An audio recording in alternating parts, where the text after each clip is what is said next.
Assalamualaikum warahmatullahi wabarakatuh. Salam guru hebat, salam guru penggerak. Tergerak, bergerak, menggerakkan. Pada kesempatan kali ini saya akan memaparkan koneksi antar materi modul 3.1. Pengambilan keputusan berbasis nilai-nilai kebajikan sebagai pemimpin. Saya Juliarto SPD CGP Angkatan 11 dari Kota Banjar. Pada koneksi antar materi kali ini, tujuan pembelajarannya adalah CGP membuat kesimpulan sistem sintesis dari keseluruhan materi yang didapat dengan beraneka cara dan media. Yang kedua, CGP dapat melakukan refleksi bersama fasilitator untuk mengambil makna dari pengalaman belajar dan mengadakan metakognisi terhadap proses pengambilan keputusan yang telah mereka lalui dan menggunakan pemahaman barunya untuk memperbaiki proses pengambilan keputusan yang dilakukannya. Adapun kegiatan pemantiknya adalah, bacalah kutipan dan tafsirkan apa yang dimaksud. Mengajarkan anak menghitung itu baik, namun mengajarkan mereka apa yang berharga atau utama adalah yang terbaik. Teaching kids to count is fine, but teaching them what count is best. Berdasarkan Bob Talbot. Dari kegiatan pemantik itu, pertanyaan pertama adalah, dari kutipan di atas, apa kaitannya dengan proses pembelajaran yang sedang Anda pelajari saat ini? Kutipan Bob Talbot menekankan pentingnya mengajarkan keterampilan dasar yang bahkan lebih berharga jika didasarkan pada nilai-nilai yang mendalam. Artinya, ketika belajar, kita tidak hanya fokus pada keterampilan teknis, tetapi juga mengembangkan etika dan prinsip hidup. Adapun pertanyaan kedua, bagaimana nilai-nilai atau prinsip-prinsip yang kita anut dalam suatu pengambilan keputusan dapat memberikan dampak pada lingkungan kita? Nilai dan prinsip yang menjadi pedoman pengambilan keputusan mempengaruhi budaya dan suasana sekolah. Keputusan yang mengutamakan kepentingan atau kekuasaan pribadi dapat menimbulkan ketidakpuasan dan konflik dengan mengedepankan prinsip-prinsip seperti kejujuran dan empati.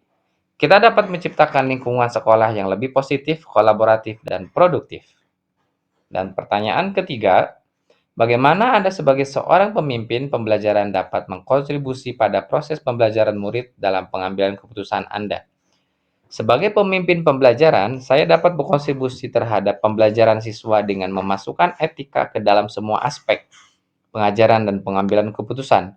Saya akan memberikan contoh nyata tentang bagaimana Anda dapat menerapkan prinsip-prinsip ini dalam kehidupan sehari-hari melalui keputusan yang kita buat dan sikap yang kita tunjukkan.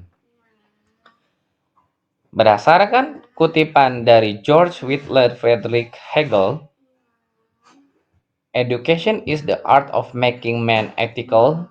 Pendidikan adalah sebuah seni untuk membuat manusia menjadi berperilaku etis. Menurut saya, kutipan Hegel menekankan bahwa tujuan pendidikan adalah untuk mengembangkan karakter etis sambil belajar tentang pengambilan keputusan berbasis nilai dan prinsip-prinsip etika.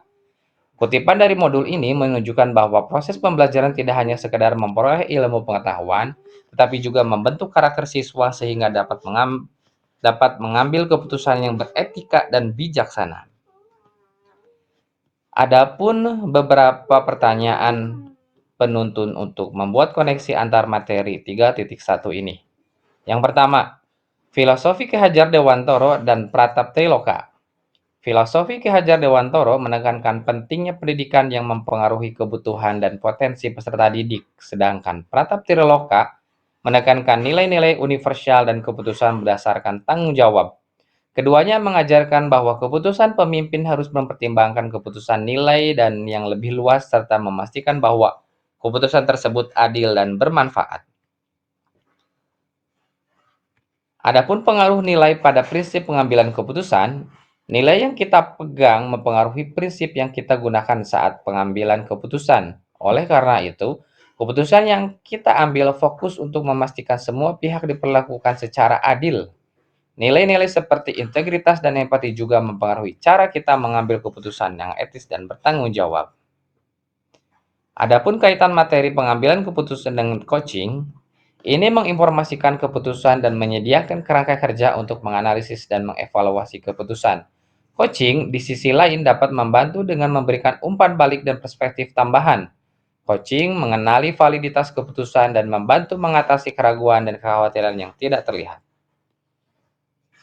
Apa pengaruh aspek sosial emosional pada guru dan pengambilan keputusannya?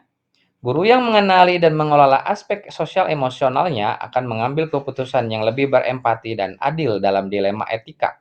Kesadaran emosional membantu guru memahami dan mempertimbangkan dampak keputusan mereka terhadap kesejahteraan siswa dan lainnya. Adapun studi kasus dan nilai-nilai dari pendidik. Studi kasus moral atau etika berkaitan dengan nilai-nilai pendidik karena pengkaji penerapan nilai-nilai tersebut dalam praktik sehari-hari. Hal ini menunjukkan bagaimana prinsip-prinsip etika dipraktikkan dalam situasi kehidupan nyata dan mengevaluasi komitmen pendidik terhadap nilai-nilai yang mereka percaya. Yang keenam, dampak pengambilan keputusan yang tepat. Dengan mengambil keputusan yang tepat, kita dapat menciptakan lingkungan yang positif, aman, dan menyenangkan yang mendukung pertumbuhan dan perkembangan seluruh anggota komunitas kita. Hal ini memastikan bahwa keputusan kita mendukung tujuan pendidikan dan kesejahteraan kita secara keseluruhan. Poin yang ketujuh, tantangan pada pengambilan keputusan dalam dilema etika. Tantangannya mencakup penolakan terhadap perubahan, ketidaksepakatan, dan ketekanan dari berbagai pemangku kepentingan. Pergeseran paradigma di lingkungan kita dapat berdampak pada pendekatan dan penyelesaian dilema, sehingga memerlukan pendekatan yang lebih fleksibel dan mudah beradaptasi. Poin yang ke-8, pengaruh pengambilan keputusan terhadap pembelajaran siswa. Membuktikan bahwa metode pembelajaran yang disesuaikan dengan kebutuhan dan potensi individu siswa dapat membantu menciptakan pengalaman belajar dan hasil individu siswa yang lebih efektif dan membebaskan mereka dalam berkreativitas. Poin ke-9, pengaruh keputusan pemimpin terhadap siswa. Pemimpin yang mempengaruhi kehidupan dan masa depan siswa dengan menentukan arah pendidikan mereka, dukungan yang diberikan, dan perkembangan mereka. Keputusan yang tepat membantu menciptakan peluang yang lebih baik untuk berkendara optimal. Poin ke-10, kesimpulan dari modul dan keterkaitannya. Modul ini mengembangkan pemahaman saya tentang pengambilan keputusan etis serta prinsip dan paradigma yang mendasarinya. Hal ini berkaitan dengan pembelajaran sebelumnya yang menekankan pentingnya nilai-nilai dan prinsip mengambil keputusan yang adil dan efektif. Poin ke-11, pemahaman terhadap konsep dan kejutan. Pemahaman konsep-konsep seperti dilema etika, paradigma prinsip, dan langkah-langkah pengujian keputusan memberikan wawasan baru terhadap kompleksitas pengambilan keputusan. Beberapa aspek seperti kedalaman analisis dan penerapan prinsip mungkin lebih kompleks dari perkiraan sebelumnya.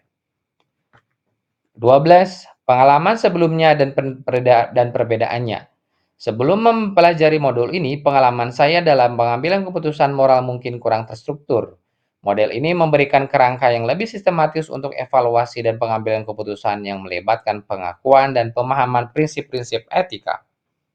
Poin ke-13, dampak dan perubahan setelah mempelajari konsep ini. Menjelajahi konsep ini telah mempengaruhi pendekatan pengambilan keputusan yang lebih sistematis dan bijaksana, mempengaruhi cara pengambilan keputusan dengan meningkatkan kesadaran akan nilai dan prinsip yang mendasarinya. Dan terakhir, pentingnya topik modul 3.1, yaitu modul ini membantu kita memahami bagaimana prinsip dan nilai mempengaruhi pengambilan keputusan oleh individu dan atau pemimpin untuk mengambil keputusan yang lebih etis dan berdampak positif dalam konteks pendidikan dan manajerial. Sekian dari saya pemaparan koneksi antar materi modul 3.1. Billahi taufik wal hidayah. Wassalamualaikum warahmatullahi wabarakatuh. Salam guru hebat, salam guru penggerak. Tergerak, bergerak, menggerakkan.